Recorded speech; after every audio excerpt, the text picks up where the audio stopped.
Good evening, Bahamas. Coming up tonight, Obi Wilchcombe running for PLP chairman. PLP leader Philip Davis responding to claims that the party is undemocratic.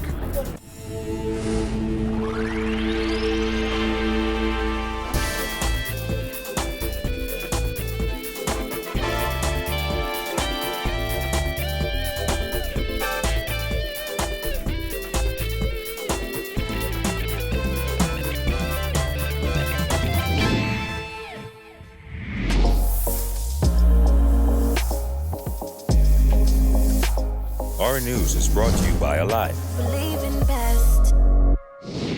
Welcome to Our News and thanks for joining us. I'm Kyle Joaquin. Topping news tonight, as the Progressive Liberal Party gears up to begin its two-day convention tomorrow, former Cabinet Minister Obi Wilchcombe has announced that he will challenge his former cabinet colleague for the post of chairman.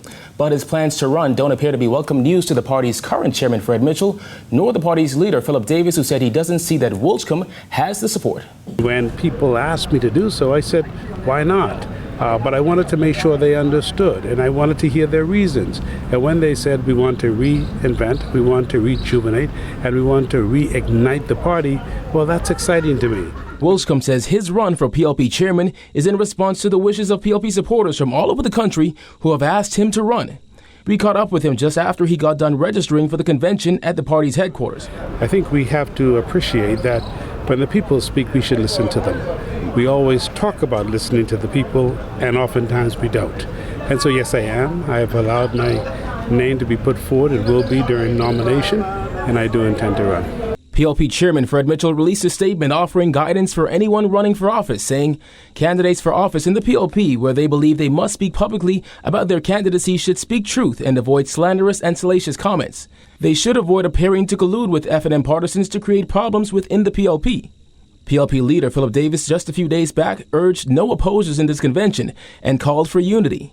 Davis in a statement Wednesday afternoon went further, saying, "I feel very good about the current team's forward momentum. But if Obi wants to make an argument about why he should be chairman, he should do so. He came to ask me about running and I told him I don't see that he has the support. But if he sees things differently, no one is standing in his way." Wilchcombe says his decision to run by no means implies he does not support the party's leader. My job is to make the leader great. My job is to make him the prime minister. That's what I intend to do. And as chairman, I know I can get him there. You know, it's like sport. It's not always that the team is bad. The team could be good. I will make the team greater. And I can make the team greater. That's why they have trades. That's why they get new players in. I'm just a new player, and I just want to get on the team and show how I can do the things that's required to lift our leadership, lift our party, get the message out, reach more people, connect more with people, and become the party that we must be. Wilchcombe says he's in this race for the long haul. He says those who feel his run would create division in the party should be aware of this. I'm an example of unification. I lost in 2009, and at that same convention, I was the one who went on stage and brought all the players together who ran for leader and who ran for deputy. And we brought together and held hands together, and I've never moved out of line. Those who make that claim, in fact, were individuals who had left the party. I don't make that claim because I've always been in my party. Well, PLP leader Philip Davis is defending his party from criticism that it is undemocratic. Jared Hicks has that angle. The party is democratic. Everyone has a choice. With the Progressive Liberal Party's convention just days away, Davis found himself defending the party from claims that it is undemocratic. This stems from voice notes circulating from PLP Chairman Fred Mitchell, who indicated that a challenge to the post of chairman from his former cabinet colleague Obi Wilchcombe would not be welcome. Despite those voice notes, Davis says all are welcome. Everyone is welcome to participate in the electoral process. There are some strong feelings as to who persons line up behind, and obviously sometimes when these strong feelings are expressed, things are said that irritates either side. But that's it. But it's an internal matter, and we'll resolve it. Davis also addressed claims that he called for the convention to be uncontested. It's not that I called for the party to be uncontested. As a member of the party, I had a view as to what my team ought to look like as leader, and going forward as I had to look like. And I asked the convention to support that team. So it's not that no one should contest. I've continually said that. I've never, ever discouraged ambition. Former PLP Cabinet Minister Obi Wilchcombe recently announced that he'd be vying for the post of chairman. Now, Davis was asked how he felt about that. Well, yes, that's the right to run. We'll see what happens. In a statement released later in the day, Davis stated if Obi wants to make an argument about why he should be chairman, he should do so. He came to ask me about running, and I told him I don't see that he has the support. But if he sees things differently, no one is standing in his way. Reporting for Our News, I'm Jared Higgs. More than 6 months after the nonprofit organization bill was shelved amid intense backlash, an amended version was passed in the House of Assembly as a part of a compendium of bills aimed at getting the Bahamas in line with international monitoring agencies. While the bill was unanimously passed, PLP Deputy Leader and Member of Parliament for Exumas and Ragged Island, Chester Cooper, insisted it was far from perfect. Jasmine Brown reports.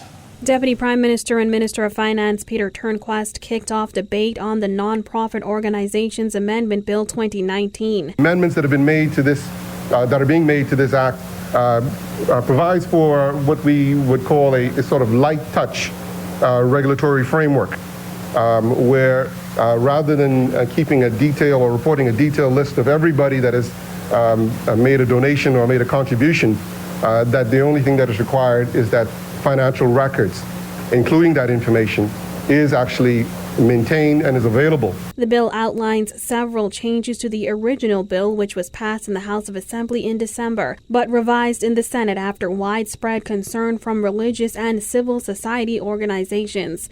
The original bill required non-profit organizations to declare their anticipated source of contribution, copies of their articles of association, the identity of controllers and other members of the organizations, their annual income, evidence of how gross annual income was applied, evidence of know your customer procedures, and evidence of board structure and function. However, the amendment replaces that subsection. Instead, it requires nonprofit organizations to declare their purposes and the identities of their controllers and other members of the organizations. While Cooper said the amended bill is better than the original bill, he insisted it could have been better.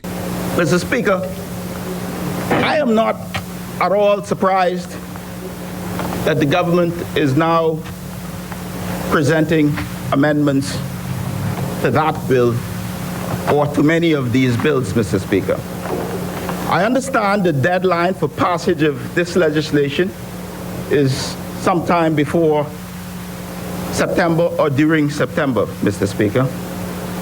The government had since December to amend this legislation, but why do so early what you can do at the very last minute? He did not stop there, as he insisted it simply took the Minnis administration too long to get it right. Even though the bill is better, Mr. Speaker, it is still perhaps not where it needs to be. The first bill the government brought, the bad bill, would have lumped in churches and not-for-profit schools, Mr. Speaker. Those no longer fall under the legislation for the most part. I couldn't imagine, Mr. Speaker, what the other side was thinking.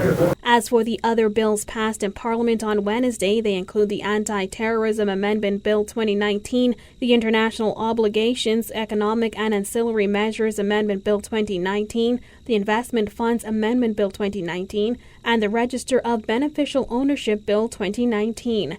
Senators are expected to debate and pass those bills on Monday. Reporting for Our News, I'm Jasmine Brown. All right, thanks, Jasmine. The sister of a woman who was convicted of the murder of her 1-year-old baby is speaking out. She told our Jared Higgs what she thought about the jury's verdict and gave some insight into the life of the now convicted killer. She's been called many different things, and I can tell you she's anything but. 46-year-old Denise Carey insists that her sister, 41-year-old convicted murderer Philippa Marshall, is mentally ill and not an intentional killer. Marshall was found guilty by an all-female jury back on July 17th for the February 2018 death of her 1-year-old daughter Felicia. There was no question that 2 months prior to her death, Marshall doused the baby girl in gasoline and set her on fire. The infant died as a result of complications from an infection. Which nursing mother takes their child and, a young, helpless child and just sets them on fire? Carey, who says she supported Marshall throughout the entire trial, insists that her sister is mentally ill, a realization she says she came to in 2014. The woman added that her sister attempted suicide twice, including an incident in 2015 when she ingested a large number of pills. A psychiatrist testified during her trial that he diagnosed Marshall as schizophrenic based on her claim that she had been hearing demons since 2014. Although Marshall told him that she had seen 2 psychiatrists, the psychiatrist was unable to confirm this information because she declined to provide her doctors' names. The jury ultimately rejected claims from Marshall's attorney that she was not guilty by reason of insanity. I was extremely disappointed in the verdict. It seems like a never-ending nightmare. Carrie described her sister as a loving, caring, and warm person who was great with kids. She says her sister was overjoyed when she learned that she was going to have a baby girl. She was just really happy to have her daughter to complete her family. The embattled sister says the now murder convict didn't have a simple life. Their father died in a tragic drowning incident when they were young. Fast forward to adulthood, and her mental health battle made her infamous amongst her neighbors. She says her sister was prescribed medication, but had to stop when she got pregnant. She continued to stay off the medication, and she sought help. Her family really sought help, her family, they're devout Christians, and so, they relied on their faith. And, there was a whole team of individuals that were supporting this family, and just, we were really trying to navigate through this situation. And it's a terrible tragedy, and I really would like to bring awareness, not only for my sister's sake and for Felicia's sake, but also for countless others who suffer in silence. Carrie, a medical technologist and mother of her own 3 kids, says her sister's ordeal demonstrates the need for a broader conversation on mental health in the country. We can't just stigmatize these people. We can't just incarcerate them and throw away the key. These persons need help. And I believe that if we take this opportunity to educate our public and make them more sensitive to the issues, you might identify a co-worker, a family member, a neighbor that, something doesn't seem quite right. And, then you're able to chart a course to get the appropriate help and not have the situation happen that has happened to my sister and her family. Marshall is in custody at the Bahamas Department of Corrections as her bail was revoked after the verdict was delivered. She will return to court on September 19th for the penalty phase of her trial. Her attorney has indicated an intention to appeal the verdict. Reporting for Our News, I'm Jared Higgs. All right, thanks, Jared. Still to come, a Defense Force Marine accused of killing a colleague back in court. And a little later on, one woman's story of triple-digit weight loss. Stay tuned.